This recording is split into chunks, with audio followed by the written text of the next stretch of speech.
Is all I have to say about that. All right, good morning, everybody. Welcome to Board Game Breakfast. I'm Tom Vassell. I'm Wendy Yee. I'm Chris Yee. It's another week, and this is awesomeness. Oh, sure. Yes, a week of awesomeness. I don't know that yet. Oh, It could I be know a week full everything. of disappointments. You tell us. You vote in the my chat. My wife might leave me this week. That's less than awesome. Well, that's because you're having a grandbaby. Yeah, that's true. We've already been talking about like who's making meals and stuff. It's like we're spreading out this work.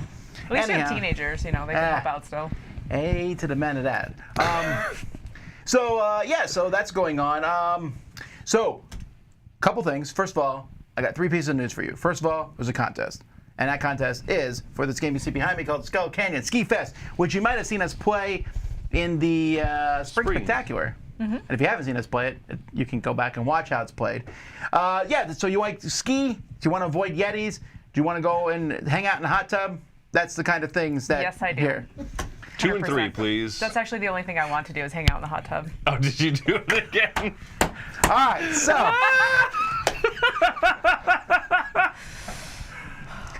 So we're giving out 2 copies of Skull Canyon. This is for people who live in the USA. The question, you need to email us at contest@dicetower.com. The subject is run. You need to answer the question to enter this contest. What creature lives in the snowy mountains of Skull Canyon? A moose. Moose, man. Moose. Moose. You guys said it would be an awesome just week. like him, Chris. Anyhow, so you collect cards, use them to go down trails. You're trying to go down you want to go down a bunch of easy trails or the harder trails. I could have let off with that. All right, anyhow, that's Skull Canyon. That's our contest.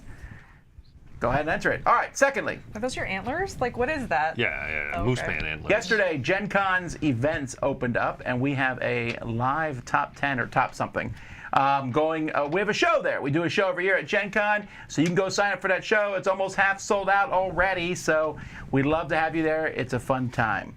And then thirdly, today at noon Eastern Standard Time, tickets for Dice Tower Cruise go live. People who went in previous years have already had a chance to get them, but now we're opening it up. I'm not kidding. It is an amazing experience. This isn't me trying to sell you on it. If you don't think it sounds good, you're wrong, because it really is. But if you don't want to come, don't come, because you're just missing out on the... Am I lying here? Yeah, No, I would rather hot tub on a cruise instead of in the mountains in the cold. While avoiding Moose Man. Because there's so many other awesome things. There's not... There's no meese on the Dice Tower Cruise. Let me guarantee you that. No It is a beef. lot of fun. We bring we bring a ton of games on the Dice Tower Library. You're playing games, you're eating, you're seeing shows. It's a fantastic time, and lots of people are coming. So There are some really great stops this year that we're planning on, and I'm so excited about Coco Cay. Yeah, the Dice Tower Cruise is fantastic any year, but this year is going to be really cool. All right, so that opens up at noon. Don't delay. Like I said, more than half the rooms are already gone from previous people going. So we'd love to have you join us, though. I think those are all the announcements I have. We have announcements about stuff that's happening. We got lots of live stuff happening this week, but we'll talk about that in just a bit. Let's jump to some contributors.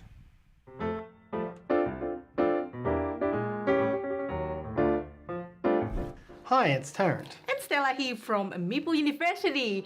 We are in our new studio, or second part of our main studio, and we are going to talk about Welcome to the Moon. Yes, the moon is the name of our new studio. That is correct. It's not correct. But we are talking about the game in this instance, Yes. which is the newest installment of the Welcome to. Well, the 8 newest installments. Yeah, there are 8 different maps in here. And they varies.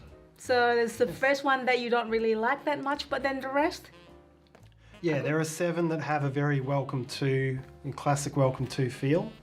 The 8th, which is the first in the sequence of the story, is a bit different, not for me, but no, they've really explored a lot of different ways of playing Welcome to, which I really enjoyed. Yeah, I really enjoy as well. All the campaigns, so you working through from the first map to the last one, and then you have different objectives as well.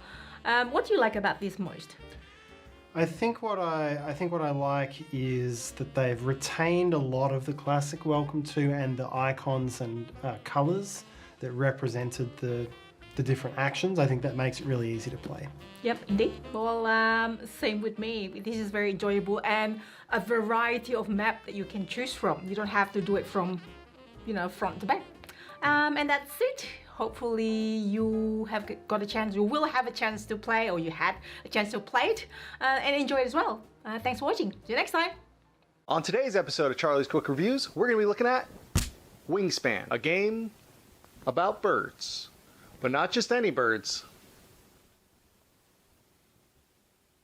No, it's just about any birds. What's the deal? Tabletop board games is what I do.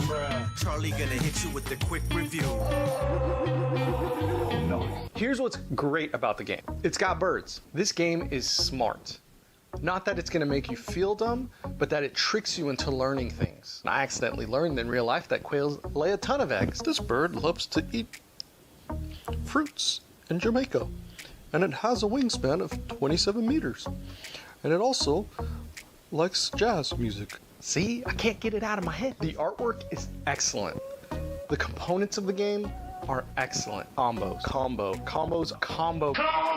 If you've ever played Dominion, Seven Wonders, or Splendor, then this game would be really easy for you to jump into. Here are the low points. This game looks a lot harder than it actually is. Some birds have amazing, useful abilities that are just worth their weight in gold. I mean, I guess I should say worth their span in wingspan. Others just plain terrible. Look at this swan. Beautiful, right? It's a swan, but that's it. That's all it does. Some cards just kind of suck. You may be saying, oh, those are like later game cards. You add those later on in the games and they give you higher victory points. You're gonna be super proud of that turkey and that swan that you spent so much effort trying to make, and then it's just gonna end up looking like chicken nuggets while someone buries you in a mountain of eggs. Here's the most important question. Is it a bird game? Yes. It's got birds. Yes. I would highly recommend this game. It has quickly become one of my favorite games, and I look forward to every opportunity I have to play it. Even if you're a mouse and you hate birds because they destroyed your family, I would still highly recommend this game. Just don't play the turkey.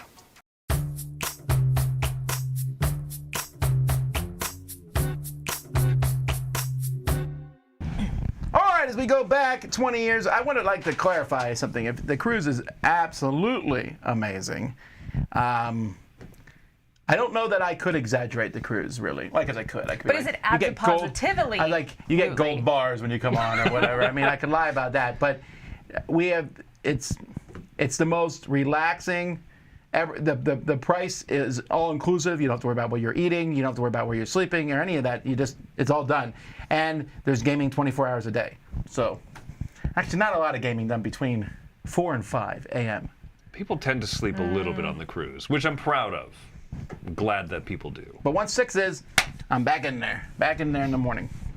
All right, 20 years ago, today we're talking about Star Wars Epic Duels. Which is weird for me to think this is 20 years ago. Just when I get these emails from kids going, I grew up on Star Wars Epic Duels. Shut up. You're making me feel old. I was 25 when this came out. I mean, you are having a grandchild. That makes you old. Like, not yet. Definitively. I'm still young. So, Star Wart Epic Duels, as most people might not know this, but it is definitely the precursor to what Unmatched. Game? Nope. Transformers Armada. More than Battle for meets the eye. Cybertron. How could I forget that one? And then Unmatched. Actually, in the process of me looking this stuff up, but I forgot about Transformers. I've already bought the Transformers game from eBay. It's on its way. Is it cheaper than Epic Duels? Is that why? It is not. Well, a little bit. So Star Wars Epic Duels, Unmatched came from that, and Unmatched is a better game, except for one thing. Star Wars Epic Duels is Star Wars. In it, you pick a couple characters. So you might take the Emperor and 2 of his guards. And by the way, everything in this game is miniatures. You might take Han Solo and Chewbacca, Luke and Leia. They have all the people from the old movies. I was about to say the old and the new. At that time, there were new movies, but from the prequels and the original 3. Okay. Mm-hmm. So you can play any combo against anybody else, and then you had a deck of cards for each character that would give you your movement and attack, but the attack and defending was done with dice.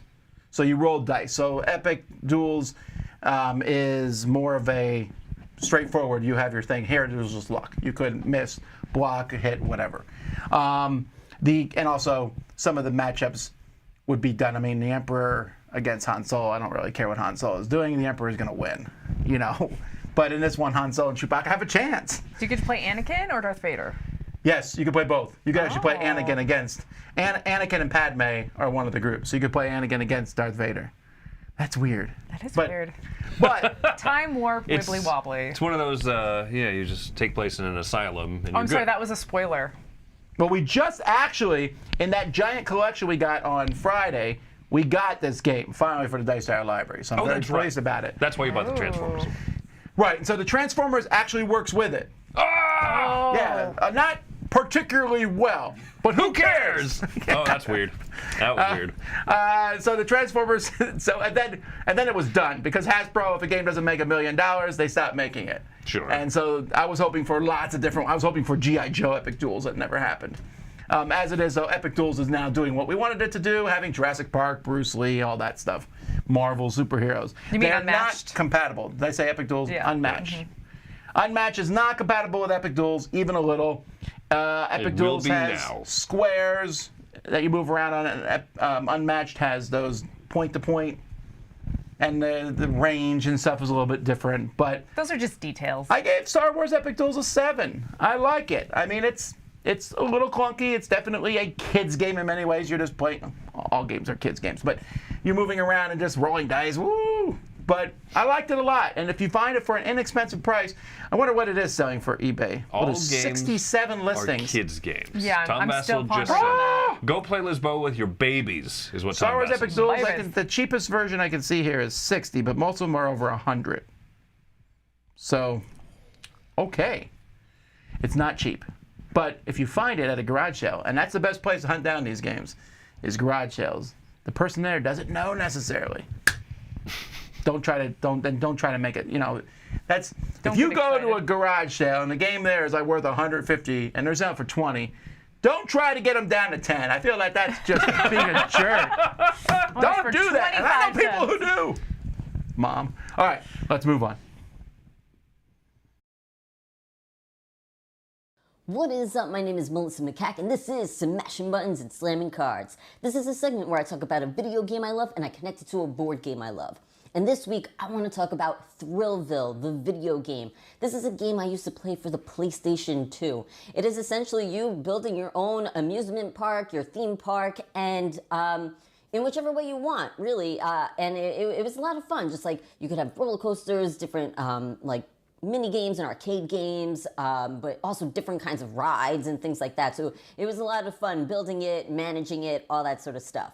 I want to connect that to 10 Penny Parks by Thunderworks Games. This is a worker placement type of game where you are building your own amusement park. That's really why I'm connecting it to Thrillville, where you get to place any sort of like rides and stuff that you want to have in your park, or if you want to have like arcades and different attractions and things like that, which is really cool.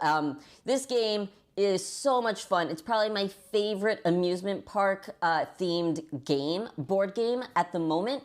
I would really love like a sandbox amusement park game and stuff like that, but I haven't found that. Anyway, this game though is really, really good, where you're trying to amass the most money and points, and you're trying to get a certain vibe in the game, like you're either going for like thrill or awe and, you know, things like that, joy and stuff, which is really cool. I really like that mechanism in this game. It's a lot of fun.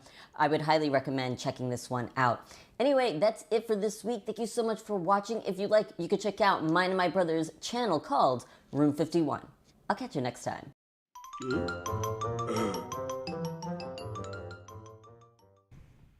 All right, so what's coming from the Dice Tower this week? Well, the big Lots thing, of good stuff. The big thing is the top 100 is finishing, probably. I mean, You never know. we hope. Okay, so it starts today at 40 through 31. That's at noon each day. Tomorrow 30 to 21, then 20 to 11, and then 10 to 1. On I think I got that. On Thursday. Thursday. Nailed it, Good job. Tom. Thank you. I keep saying the numbers backwards, and it's driving Chris insane. What do you mean? I keep saying like 10 to You keep 19 saying, or whatever. you keep saying like 11 to 20. I say the little number first. Today we're doing 11 to 20, and I'm like, Oh, you can't do that. You can't do that, Wendy. Well, Come on now. Well, I am. Also, today is episode 3 of At the Table. Me and Eric are being joined by Danny Lowe. That will be at 3 p.m. There's no Q&A this week because this top 100 is taking the place of that Q&A, and I couldn't find another spot this week to put it in. So, but we are having, like I said, lots of live stuff. On Wednesday, we'll be doing a live play of Votes for Women. And on Thursday, of course, we have breakfast. On Wednesday, we have crowd surfing. We're also reviewing a lot of games this week. We're going to be taking a look at careers. That's kind of a Catch-a-Palooza / Foursquares review, one of our older classic games.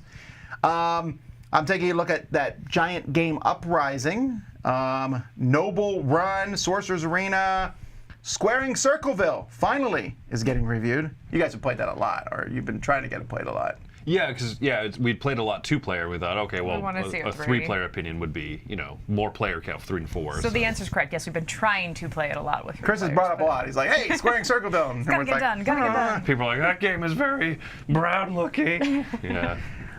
We need a third Euro gamer. Burnt in umber. the- Yeah. I'm taking a look at the new upcoming, well, it's already released, but upcoming Ticket to Ride Poland map. My How I Fixed series this week, Downforce. It's a pretty simple fix, but it's a fun one. Yeah, so there's Change lots gravity. of things coming out this week. And even though there's no Q&A, Z is doing a What's Happening at the top of the hour, 10 o'clock here of Forbidden Island. So bring your questions to him. Bombard Z Garcia with your questions. Ooh, ask him that really annoying island question of like what board games and movies you'd bring. Again, it's my top 10 games. I don't see how this is a question. Someone's like, what would you take? Anyway, yes, I was about to say it. Chris beat me to the But what punch. movie So would you 4 bring? live things today. You're watching one of them, then Z, then the top 100, then At the Table. Join us for one of them or all of them. All right, let's keep moving. Hello, Proti here, your Romanian content creator, and today I will continue my series where I will talk about a specific part of a game, and today we will talk about Ticket to Ride Europe. In Ticket to Ride Europe, you have to set collect in a way to gather cards so that you have the specific number of cards to connect to cities with your trains. You have to spend those cards of the specific color, which is the specific color of the route, and you have some objective cards that you are trying to fulfill to connect some specific cities. Or you are trying to get points by making different routes and connect different cities, and actually you are trying to gather as many points as possible, so because at the end of the game the person with the most points wins. But the interesting part, which is in Ticket to Ride Europe, that I really like and I wanted to discuss today, are those pieces here. And these are train stations. Train stations are important because in Ticket to Ride, if somebody's trying maybe to connect some cities, there are some cities that have a single connection possible. That means if I place the connection there, my trains on that line, there is nobody has the possibility to put on that line any trains anymore. So that you have to try to connect the cities that you want. If you wanted to use that road, you have to, or this train road, let's say, you have to go around or find another way to do that. And the possibility that you have is to put those train stations, and so you can use a route of another player, which is quite interesting how to strategize around it so that you get your objectives done. And I find that comparing to the classic Ticket to Ride, I think those small pieces, those train stations, give you a lot of strategizing around how you can go, what directions you can go, because you have always maybe go a bit more risky with getting your lanes, because you always have this fallback solution. And the good part is, if you don't use them, they are worth victory points at the end of the game. This is what I wanted to discuss today about Ticket to Ride. Have a nice breakfast. Hello, my name is Aaron, and welcome to One Word, One Question. Today's word is hobby. Now, it seems like the board game hobby has increased exponentially in its popularity over the past several years. I'm sure a large part of that is due to contributors like the Dice Tower and other Let's Play channels that have popularized the board game hobby. But today's question actually deals with hobbies outside of board gaming, and I wanted to ask everyone, how many hobbies do you have outside of board games? So answer A if you have really no other hobbies outside of board games in particular. Answer B if you have one or two other interests that you consider hobbies. And answer C if you have 3 or more hobbies that interest you. As for myself, I'm in group C because I have a lot of hobbies. I like board games, obviously, and bricks, things like Lego and stuff like that. I also like die-cast cars like Matchbox, Hot Wheels, etc. I like video games, and and I also like blasters, foam blasters like Nerf, things like that. I like collecting small elephants, but that's more of just a weird thing I do. I wouldn't really consider that a hobby. Anyway, the point is, I like a lot of things, which is unfortunate for the algorithm and my channel, but that's a story for another day. Anyway, so let me know your answer in the comments. I look forward to reading them, and I hope to see you again in another video. Take care. Bye.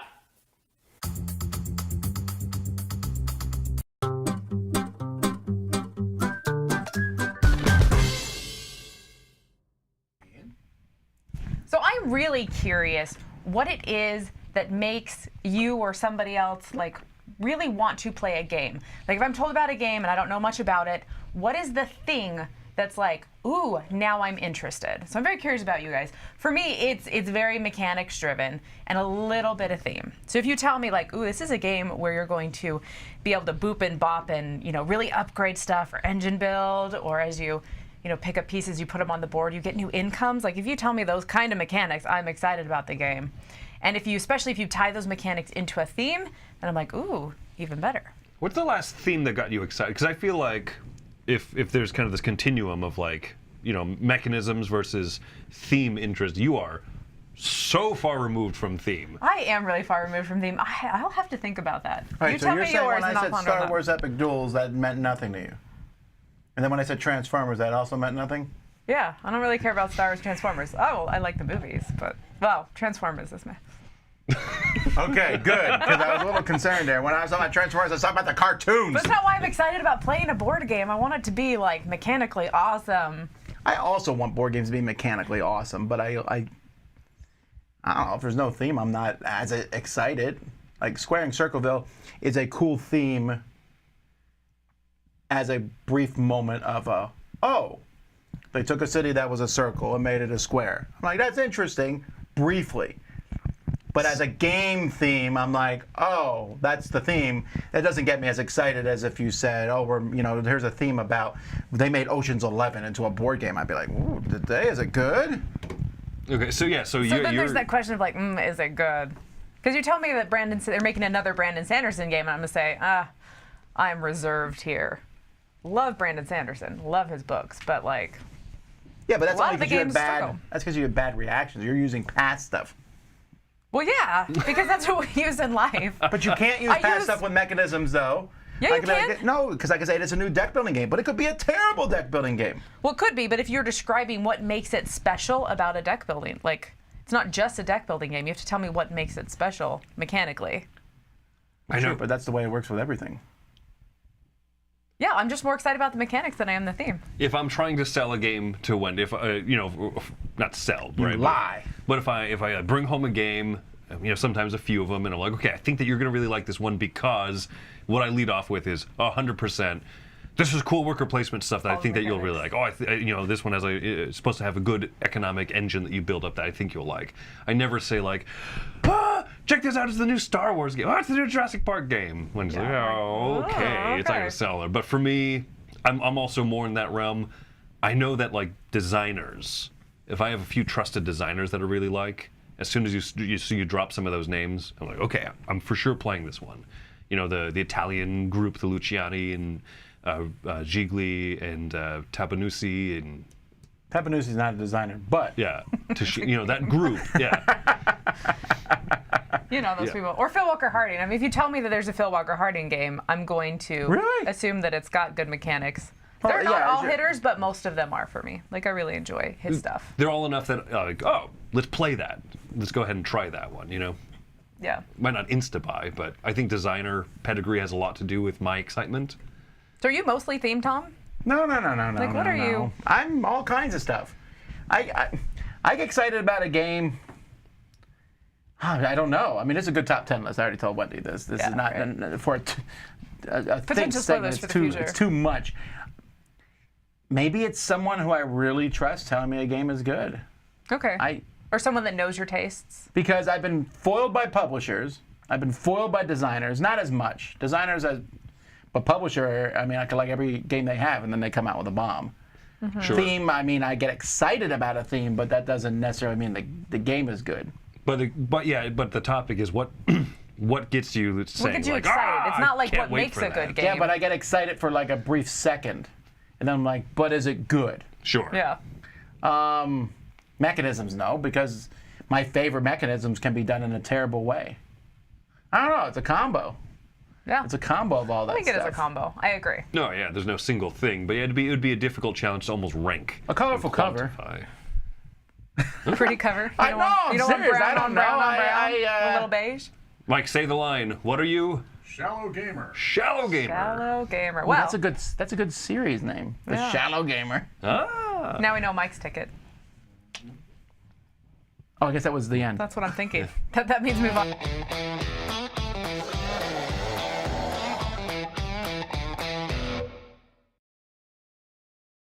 Assalamu alaikum.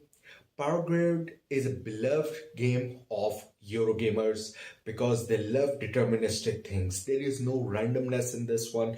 You exactly know what power plants you are buying. You exactly know what will be the cost of resources. You exactly know what others are going to need from the resource pool. Sometimes all that exact deterministic things are going to be exhaustive as well. So if you want a little bit of randomness, not too much, a little bit of randomness, then you can always add an events deck in your games. And for Power Grid, there is a fan-made print-to-play expansion called the Events. What you will be needing is 2 d6 dice. You will roll them, and based on whatever comes on those dice, so for example, if you get a 1 and a 6, so you will read 1 and 6, 16.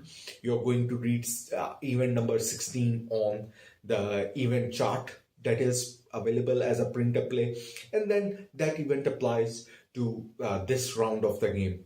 Next round, it might be different things. So these might be small things like OPEC is losing control on the oil prices, so there is additional oil available in the market. There might be some taxes that you have to pay for specific type, so you might have to pay $2, everyone might have to pay, and that might ruin what you were planning to do next turn. So things like that aren't very hurtful for a single player, but are going to apply to everyone, but still adds a little bit of chaos, not too much, to the game, which can add a little bit more spice to the game. So check those out on the BGG file section called the Events Deck for Power Grid. That's it for me. Happy gaming!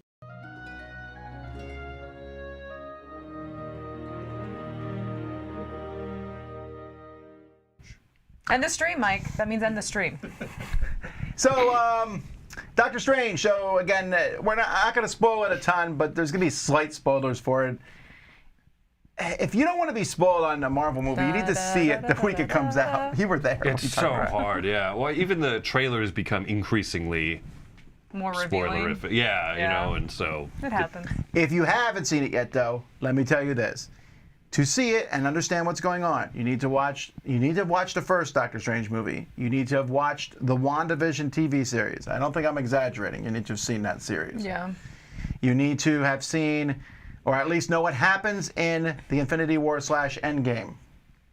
Yeah, I feel like you're almost going to have to say that any Marvel movie at this point. Right, because they all reference it. Because they all reference it, yeah. And then you also need having a cursory knowledge of the What If series wouldn't hurt at all. It's helpful. I wonder don't think about it's necessary, that one. but it is I wonder about that. I wonder if it'd be cooler to just go in and be like, oh, you know. But there's certain parts that would definitely give you more context. Strange at the beginning of the movie matches a little bit of Doctor Strange. Sure. I think it explains some of their context. opinion. Yeah, some opinions that go on in the movie. So this is kind of an interesting one. This one's directed by Sam Raimi, who is known for, well, he did the original 2 Spider-Man, or did he do all 3? I don't remember. He did the original Spider-Man series with Tobey Maguire. But he's probably best known for his horror stuff. And that's in this movie. Yes. This is as close to a horror movie as I think Marvel will ever get. And some people have argued that the PG-13 rating is a bit mild. Really? And for horror / imagery, would you take your daughter to see this?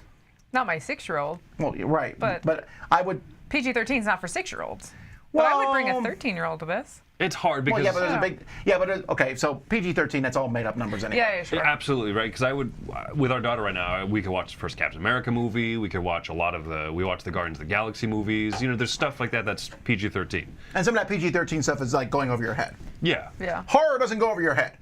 No. There's some legitimately kids would be scared at moments Yeah. I can see that. in this movie. There's a lot of that, and there's not a small amount of death in the movie. Yeah, I think that's probably one of the bigger points for me would be, like, for age-wise, would just be the amount of death in this. Yeah, and I don't think we're spoiling it, but I mean, there's a lot of people die in this movie. Yeah. The movie does do some fan service. There's going to be some stuff in the movie that you go, why did that guy at the end of the row, named Tom Vassell, get really excited about something that was just said or shown?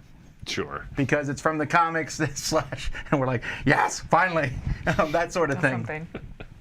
And it does a few things that I think that even people don't know a ton about Marvel Universe. So you recognize the few things that were like, ooh.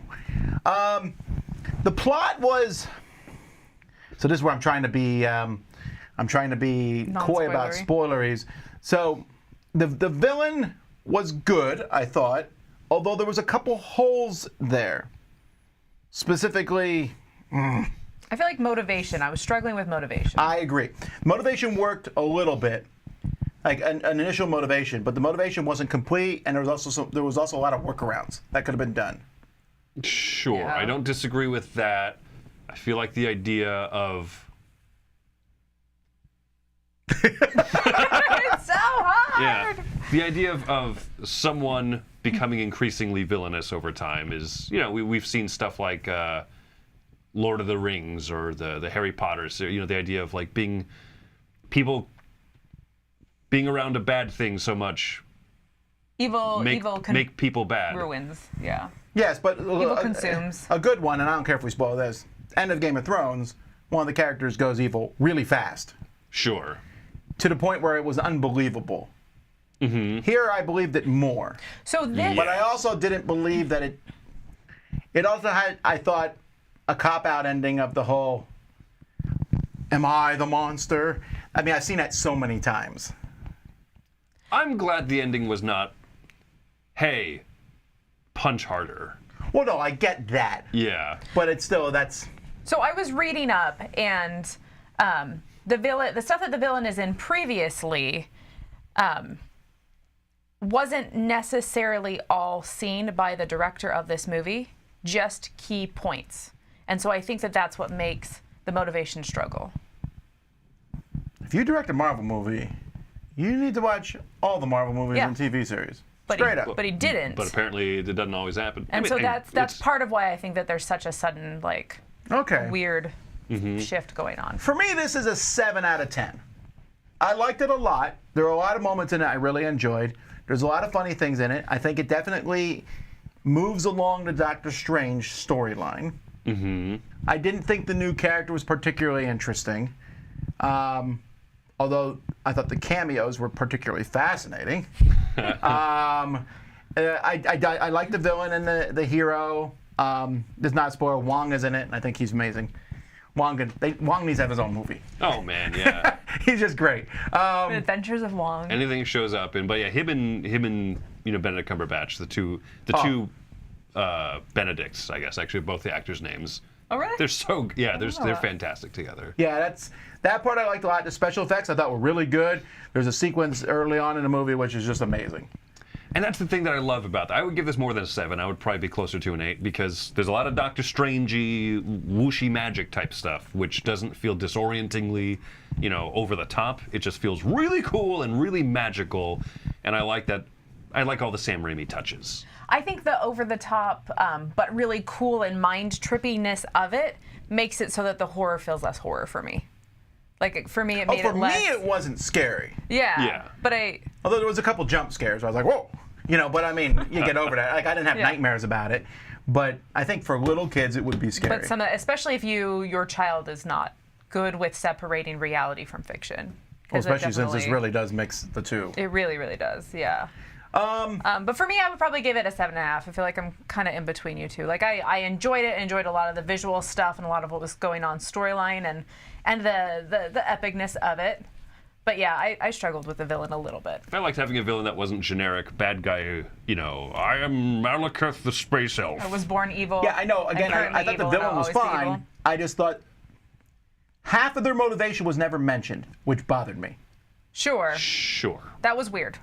That was really weird, especially if you watched one of the previous things I mentioned to watch. Anyway, one thing I did like, and I noticed some people did not like it as much, but I enjoyed it and didn't even realize it was him until the end of the movie, is Danny Elfman did the soundtrack. I don't know why I didn't catch that. Yeah. I'm a big Danny Elfman fan. You obviously have to be if you like The Simpsons. But mandatory. Well, no, it is. I mean, he's a fantastic composer. I thought the music in this movie was very good. I know some people did not like it. And there's one point where a specific musical cue was played that just made me giddy. Oh, man. I kind of, jumped around in my seat. I was like, did I hear that right? That was awesome. So. But I know what you're talking about. But I also thought the music matched the movie. Anyway. Yes. So that's our very, very non-spoilery. Someday we'll just do a spoiler thing about the movies. Anyway, Doctor Strange, see it if you don't mind watching a little bit of horror.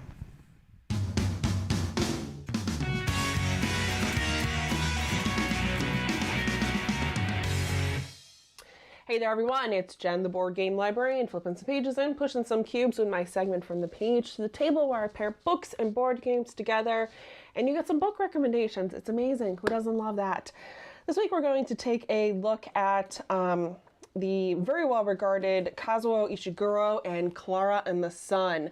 In this book we have an artificial intelligence, a robot, and in the society, these AIs, robots, are designed to keep children company. They are their friends, they are their companions. It's just a really great book. It's one of those ones where it's about artificial intelligence, but it's not.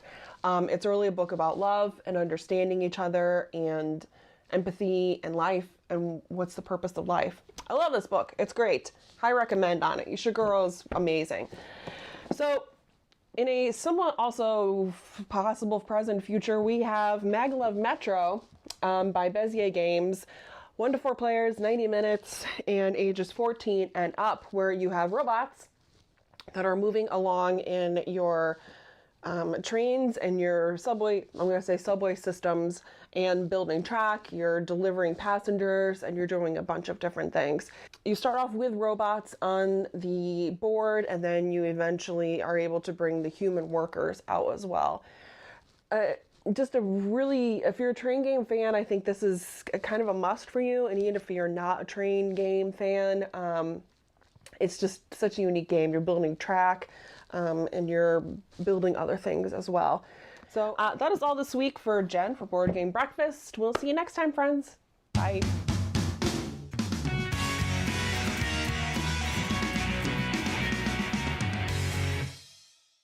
Hello everyone, today I'm here to talk to you about Rolling Realms. This is the roll and write from Stonemaier Games. You're going to be rolling these chunky dice. They are quite satisfying to roll. And then you'll use these on these. So each round, and you play 3 rounds, you'll have 3 realms, and you have to write the numbers on different ones unless you use some funky powers. They will then activate things. So for instance, in viticulture, you'll claim a grape, then you might later on be able to sell some grapes with a number basically to fulfill a wine order. In My Little Scythe, it's all about the hexagons around something to gain resources. And then here in Euphoria, it's all about sort of triggering at certain levels. A little bit like in Euphoria when it was certain levels of dice. Very much similar here.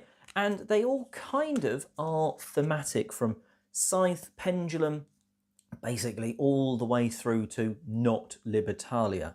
You're using pumpkins to manipulate the values, hearts to normally use dice again, and then coins, you can just get an extra dice and stuff like that from that.